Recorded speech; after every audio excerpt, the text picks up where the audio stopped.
independente do resultado, do ponto de vista ideológico, haverá apenas 3 projetos políticos no Brasil. Um deles é o da esquerda petista, outro deles é o do restolho, do bolsonarismo, e o outro é o da missão. E nós vamos derrotar os outros 2, tá? Então, esse processo já está acontecendo, esse processo é imparável, tá? E nós precisamos de pessoas boas se juntando ao processo. Então, não serão, vamos dizer, as frutas podres que caíram da árvore que vão definir a árvore. A árvore é a árvore. E a árvore está crescendo, na verdade já está vindo uma floresta. Vamos lá, vamos começar aqui o nosso tema. Meus amigos, as eleições estão começando a ganhar vários contornos, né? Ontem eu comentei pouco, mas Ronaldo Caiado se tornou pré-candidato pelo PSD. Uma decisão que deixou o Leite revoltado. Uma decisão que contraria a tese do Kassab, de que estou construindo um caminho do centro contra a polarização, que é aquela conversa meio mole, né? Basicamente, o Caiado, ele é um candidato bolsonarista. E ele se junta ao Zema num bloco de candidatos bolsonaristas, que eles não têm coragem de enfrentar a liderança bolsonarista no processo. E é uma linha auxiliar. Eu acho que ele está sendo colocado para ou ser um vice ou para posicionar o Kassab no jogo. A Kassab ganha valor de mercado no jogo, e aí com essa posição ele negociar com o Lula, negociar com o próprio Flávio Bolsonaro ou comigo no momento certo. Essa aqui é real. Ou comigo no momento certo, tá? Estamos aqui nesse jogo só olhando, porque não é um projeto original, não é um projeto novo, tampouco é um projeto que vai poder fazer frente ao Flávio. Você querer fazer frente ao Flávio falando, não, eles são muito bons, mas eu também existo, não rola, não dá. Tá? Então vamos começar aqui com a declaração do Caiado. Do Caiado a gente vai pro Leite, do Leite nós vamos pro Flávio. Vamos lá. Não suporta mais viver uma situação que tem sido uma constante nesses últimos anos. A polarização, ela é sustentada por um projeto político, por aqueles que realmente se beneficiam dela. O primeiro ato vai ser exatamente anistia ampla, geral e restrita, replicando aquilo que Juscelino Kubitschek soube fazer com muita maestria a todos aqueles que rebelaram realmente com a verdadeira tentativa de golpe pela aeronáutica, onde ele disse, me deixem trabalhar e vamos realmente pacificar o Brasil. No momento que ele se declara candidato, pré-candidato, que seja, a reação dele é afirmar o Bolsonaro como o alfa e o ômega da discussão. Aí ele fala contra a polarização e a resposta dele é tomar um lado na disputa. Quebrar a polarização significa 2 coisas. Ou você, como um dos lados da polarização, se derrota o outro lado, aí você vira o lado hegemônico, não tem polos, é uma coisa una. Ou significa uma terceira força irromper e destruir as outras forças. Ela não vai irromper sendo, vamos dizer, sou de centro, sou calmo, Isto não existe. Eu falei uma força maior, não será uma força menor que vai irromper. Uma força maior é uma força da natureza, ela tem que trazer elementos imaginativos, elementos de força, discursivos, elementos populares, grandes o suficiente para quebrar essas 2 estruturas monolíticas, que não são direita e esquerda, que é outro ponto, que é bolsonarismo e petismo, que são 2 tipos de populismo de centro, com discursos populares que remetem a 2 Brasis diferentes. O Lula não é um candidato essencialmente de esquerda. O Lula é um candidato que remete a um tipo de brasileiro. A identificação com o Lula é identitária. É um tipo de Brasil. É um Brasil mais moreno, é um Brasil mais humilde, é um Brasil com uma presença maior no Nordeste. Esse Brasil se identifica mais com o Lula. E o Bolsonaro se identifica de maneira identitária com um eleitor mais branco, mais sul-sudeste. É identidade. No fundo é sobre identidade essas 2 coisas. E os governos são muito parecidos. Um com tempero mais à direita, até porque o eleitor é mais à direita, e o outro com tempero supostamente mais à esquerda.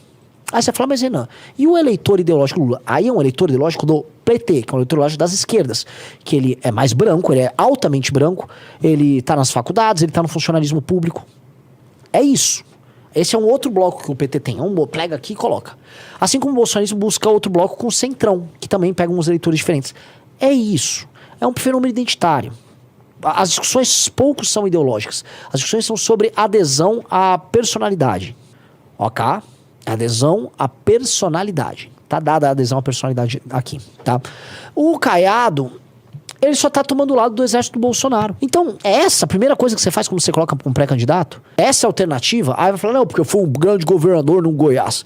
Já falei, o Caiado desses 3 governadores ali era o mais interessante. É também o que sabe falar melhor deles. Mas ponto. O Brasil precisa de um líder que reimagine o Brasil.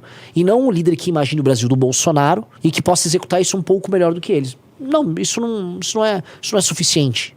E tampouco um líder que sirva ao Kassab. que o Kassab representa a grande prostituta, que é o PSD e é o Centrão. Eles são a grande prostituta. Não há muito a dizer sobre isso. Paralelamente, o Leite soltou um vídeo. Vamos ver o vídeo do Leite? Hoje, o meu partido, o PSD, tomou uma decisão importante ao definir o seu caminho para a eleição presidencial. Embora essa decisão desencante a mim, como a tantos outros brasileiros, pela forma como insistem em fazer política no nosso país, eu não vou discutir essa decisão. Mas isso não significa ausência de convicção. Ao longo dos últimos dias, o que eu vivi foi algo que me marcou profundamente. Eu recebi manifestações de apoio de lideranças políticas, de economistas que ajudaram a construir momentos importantes do Brasil, de pessoas da sociedade civil, de cidadãos comuns. E todas essas vozes apontavam na mesma direção. Existe, sim, no Brasil, um desejo forte, talvez ainda silencioso, mas muito real, por mais equilíbrio, por mais sensatez, por mais respeito. Um desejo por uma política que não precisa gritar para ser ouvida, que não precisa dividir para existir, que não trate quem pensa diferente como inimigo. O Brasil está cansado, muito cansado de uma disputa que aprisiona o debate entre os extremos. Pausa. O termo que o Leite usou foi cansado. E, de fato, se tem uma característica que define boa parte do eleitor que não está polarizado, ou seja, que não aderiu aos agentes políticos hoje majoritários, é que ele é cansado para tratar de política, porque ele é desinteressado sobre o assunto. Só que o problema é que quem está cansado não tem energia, Leite. E eis o erro estratégico. O erro estratégico de todas as alternativas de centro é que elas permanentemente estão cansadas. Ah, eu tô cansado disso aí. Cara, eu não tô cansado, eu tô cheio de energia. E a nossa galera tá cheia de energia. E você não tem que pegar uma galera que tá cansada. Quem tá cansado tá tipo, tá com sua galera! Entendeu? Tem galera que tá pistola, tá cheio de energia. Tem que estar a fim de rodar o Brasil, de arrumar as brigas pra ser arrumadas. É energia. E é muito importante que você tenha usado esse termo. E veja só como eu vou amarrar os temas. Em 2006, procure o movimento Cansei, Riso. Google, movimento Cansei Dória. Ele montou um movimento contra a corrupção chamado Cansei. E o movimento Cansei foi fundado pelo Dória e por alguns empresários, chamou alguns artistas, tipo Fafá de Belém, essas coisas pra estar presente. Eles fizeram um ato na Sé. Tinha um adesivo Cansei que as pessoas colocaram. E assim, era cansei da corrupção, cansei da roubalheira, cansei. Eles usaram o negócio do avião da TAM que caiu, que foi muito culpa também da falta de gestão que havia. Botaram famosos, botaram web. Eles tentaram pegar o movimento Cansei, uma espécie de vibe das diretas. E eu entendo porque o Dória fez isso. Veja, eu organizei manifestações 10 anos depois, né? 14, 15, 16. Essas manifestações que a gente fez, eu tentava olhar o que a gente tinha de referência no passado para apelar para o imaginário das pessoas. Vinha o Fora Collor e vinha as diretas. Ou seja, um movimento dos 92, 93 e um movimento de 85. Mas você tem que inovar. Você tem que entender a energia, o novo momento, as novas tecnologias. À época, o Dória, ele foi beber no movimento das diretas. E aí ele criou ali um movimento velho, ele próprio cansado. Quando você cria um movimento que chama Cansei, e você chama pessoas com uma linguagem cansada, você cansa. Não sei se você consegue achar no YouTube o Lobão falando sobre o movimento Cansei. O Lobão, na época, eu assisti muito Lobão. O Lobão tinha montado um programa de debates na MTV. Mas o fato é, o Lobão zoava muito o movimento Cansei. Ele até criou um movimento que tinha a camiseta da Cansei escrita num fundo preto. E aí ele montou uma camiseta que era o Payday, mas não fui eu. Né, que era pra zoar o Cansei. Até na época eu tinha ficado meio bravo. Lobão, alguém tem que fazer alguma coisa. Que bom que aqueles caras estavam fazendo. Mas, né, naquela época eu tinha meus 22 anos. Tava trabalhando, já tava crescendo lá, tocando negócios, aprendendo, trabalhando com amigos, trabalhando com todo mundo que eu conhecia. Eu já tava naquela fase workaholic.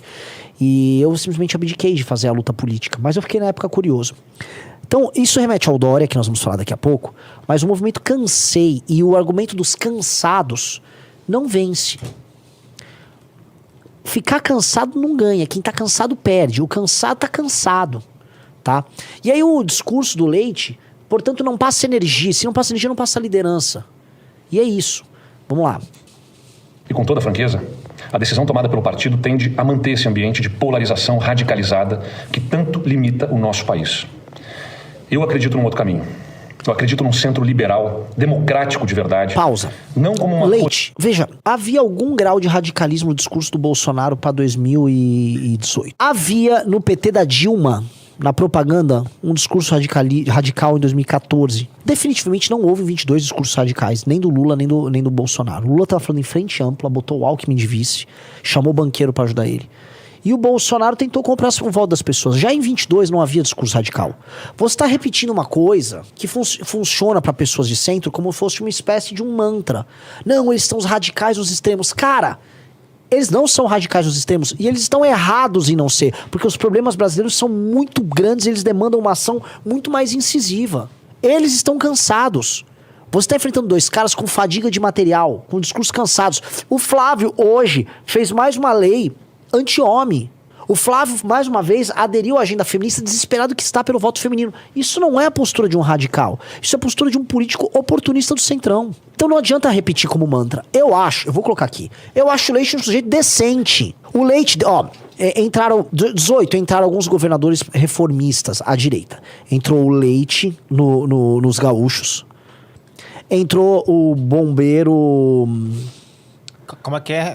Ou entrou o Leite lá nos gaúchos, entrou um bombeiro, esqueci o nome dele, o Moisés em Santa Catarina. Okay. Entrou o Ratinho Júnior no Paraná. Entrou no Rio de Janeiro, entrou o Witzel. Entrou o Zema em Minas. E entrou o Caiado, vamos botar aí, entrou o Caiado em Goiás, fechou? Os dois estados que estavam na pior situação possível, os três, vamos botar, era Rio de Janeiro, era Minas Gerais e era Rio Grande do Sul. Paraná, Santa Catarina e Goiás, bem mais tranquilo. De longe, o Leite fez um trabalho, do ponto de vista fiscal e de modernização da máquina pública, mais eficiente que os demais. O Witzel caiu, não deu 1 ano de governo, não deu 2 anos e meio de governo, o Witzel caiu. O Zema tá entregando uma dívida fiscal gigantesca, as contas públicas em Minas estão longe de estar resolvida. Teve um governo difícil. E o Leite pegou um governo difícil, mas o Leite entregou mais. Então o Leite é um cara que tem a propor em termos de entrega. Quando você olha as entregas do Leite, você fala, tá, um cara que tem a contribuir. Só que este discurso do Leite não dá. Esse discurso do Leite é negar a realidade. E não dá pra ficar negando a realidade. Vamos voltar. A quinta série não aguenta aqui, desculpa. Posição de conveniência, mas como compromisso com a conciliação, com o diálogo. Nossa, um cara gaúcho botou assim nos comentários. Que papo é esse, guriada? Vamos lá. Construção de soluções reais. Um centro que olha para o futuro, não fica olhando para os conflitos do passado. Foi isso que juntos nós começamos a construir. Mesmo que a gente não tenha uma candidatura formalizada, nós ajudamos a mostrar que existe espaço e, mais do que isso, necessidade de um projeto nacional sólido, responsável e equilibrado. E eu fico, sinceramente, muito emocionado com cada apoio que eu recebi. Isso não termina aqui. A política é dinâmica e jornadas como essa não se encerram com uma decisão partidária. Essa jornada continua na sociedade, continua nas ideias, continua naquilo que a gente planta. Se não for agora, vai ser logo ali adiante. Mas o Brasil vai sim reencontrar o caminho do equilíbrio, vai reencontrar o bom senso, vai recolocar a política no seu devido lugar, o de servir as pessoas e não de dividi-las. E eu sigo comprometido com isso, leal ao Brasil, hoje, amanhã e sempre. Volto a colocar, não me parece um sujeito indecente, não é um sujeito indecente. Como tudo pode melhorar, como eu também posso melhorar. Agora, sendo muito honesto, ele só tá com uma ilusão. A imprensa ficou com essa ilusão, parte do empresariado ficaram com essa ilusão, muita gente ficou com essa ilusão. A real, amigos, eu vou colocar aqui de maneira muito clara, que não existe caminho para romper o Lula versus Bolsonaro que não seja através do conflito. Só que ninguém quer comprar essa aí, porque dói muito, você toma porrada demais. Eu já tô sendo alvo de algumas perseguições judiciais, não vou revelar agora, mas tá vindo uma perseguição judicial contra mim e minha família já, tá?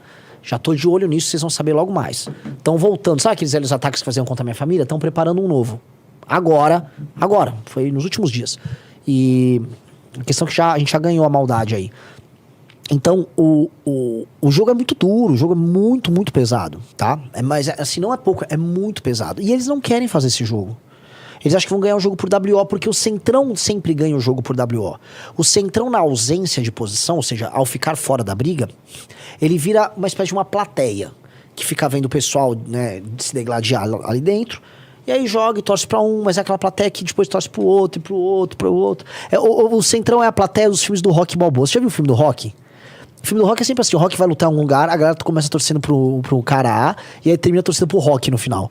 Todo torcedor do Rock no boxe, ele é um vira-casaca, ele começa torcendo pro sujeito e termina com o Rock. É o Centrão, começa com um, vai com o outro. O que é importante pro Centrão ali é ganhar alguma coisa com essa história. O Guilherme Albuquerque, Renan, pare de xingar, você dá muita munição pra essa pessoa. Mas que munição? Eu xinguei o Leite? Eu elogiei o cara. Ah, o vídeo do Lobão, o movimento cancela, é legítimo. Bota aí, acho que acharam o vídeo.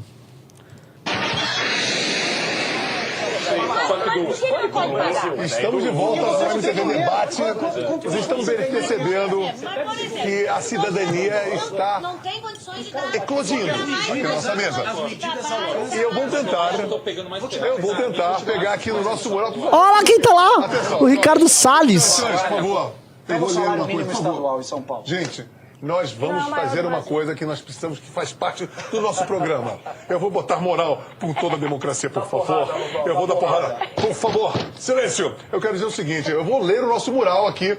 Eu vou ler, inclusive, uma letra, que isso daqui foi posto, se não me engano, no blog do José de Souza da Folha. E é sobre um mamelô que eu ouvi, mas vocês vão ver que isso está em forma do mural. Que o Wilson Barreto nos mandou, que é assim, olha só barato. Sou classe média, papagaio de todo o telejornal. Eu acredito na imparcialidade da revista semanal. Sou classe média, compro roupa, gasolina no cartão, odeio coletivos e vou de carro e com pré-prestação. Só pago impostos e estou sempre no limite do meu cheque especial. Eu viajo pouco, no máximo um pacote de CVC trianual. É mais ou menos isso. Isso aqui está sendo disseminado, isso é uma canção que é um festival da canção desses aí. Eu acho interessante vocês procurarem na internet, porque é uma letra muito interessante que se discorre outras coisas mais. Nós temos pouquíssimos minutos para terminarmos esse nosso debate muito edificante para toda a sociedade brasileira. E nós vamos continuar o seguinte, eu quero só continuar botando uma parada sobre a blindagem do Lula. Eu esqueci de dizer simplesmente uma coisa. Continuam com surreais 48% de aprovação, blindagem, o que nos coloca, evidentemente, automaticamente em xeque todo esse nosso esforço em saber o que é. Porque se a gente fosse pegar por essas estatísticas, está imexível. Não aconteceu absolutamente nada. Então, eu queria... Que a nossa sugestão. Olha o índice de popularidade do Chaves, que ele está comprando Não, tudo bem, tudo bem. Eu queria começar exatamente por vocês. Mas para o negócio da Bolsa Família. Quando você fala de Bolsa Família, essa política da Bolsa Família, agora já que eu sou economista, eu vou cagar a regra. É isso aí, mas começou com os Jevons, e na Inglaterra, no período vitoriano. Isso é super antigo, essa política liberal de compensação com o pobre. É muito antigo esse negócio. Isso é culpado, né? Não, tem porta de saída. A porta de saída foi a grande fome na Irlanda. Não tem porta de saída. Você pode sair da A blindagem que tem movimento que existe um texto do Luciano Veríssimo. Olha, é importante isso aqui. Luiz Fernando Veríssimo. André, Ricardo, por favor. Esse aqui Aí não é uma informação questão mesmo. Luiz Fernando Veríssimo, falando sobre a blindagem. Veja, Ricardo, ouça. Ele diz da dificuldade de questionar o governo Lula. É exatamente esse esforço do cansei. Porque toda vez que você se coloca numa posição de questionar o governo Lula, você tem a sombra do passado. Aí você questiona o governo Lula, mas olha pro lado e vê de repente do teu lado. Na verdade, é um do seu lado movimento golpista que nunca contribuiu pra nada nesse país. 500 anos nesse Repara país. isso, galera. Pausa.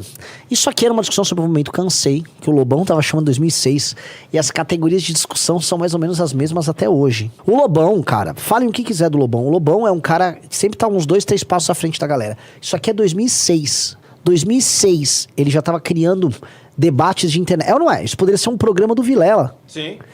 2006. Muito louco, né? Muito louco. Mas vamos prosseguir, né? Que eu não pegar eles falando do Cansei. A não ser que alguém veja a minutagem aí e fale pra gente a minutagem que ele fala do Cansei. Falando da só. Mini Lula. Eu quero dizer o seguinte, por favor. Silêncio. Total, silêncio absoluto. Gente, porra, por favor, posso falar? Eu quero dizer o seguinte, gente. Eu acredito que toda a invasão não civilizada será contraproducente para ambas as partes. Eu quero terminar agradecendo a toda a atenção que todos vocês nos deram. E vamos para o podcast, porque está muito quente. Ele já fazia funil de conversão também.